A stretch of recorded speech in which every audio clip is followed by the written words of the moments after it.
Hi. మన ఆధ్యాత్మికవేత్తలు ప్రవచకులు ఏం చెప్తున్నారు? శాశ్వతంగా మిగిలేది మనకి మాధవ సంబంధం తప్ప మానవ సంబంధాలు కాదు. మానవ సంబంధాలు ఉండవు, నిలవవు. ఎప్పటికైనా మాధవ సంబంధమే నిలుస్తుంది. నీ ఆత్మకి మాధవుడికి ఉన్న సంబంధం తెలుస్తుంది. ఎవరు నిన్ను ప్రేమించినా ప్రేమించకపోయినా, ఎవరు నిన్ను వ్యతిరేకించకపోయినా తీసేయి.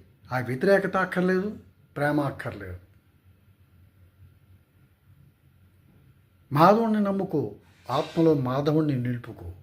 ఆత్మ సాక్షిగా నువ్వు ప్రవర్తించు. నిన్నెవరు ప్రశంసించకపోయినా పర్వాలేదు.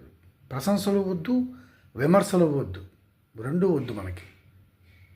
అదే ఆత్మవిశ్వాసం. అదే ఆత్మసాక్షిగా మాధవుడికి దగ్గర అవ్వాలి. నువ్వు చేసే తప్పులేంటో నీకు తెలుసు, నువ్వు చేసే ఒప్పులేంటో కూడా నీకు తెలుసు.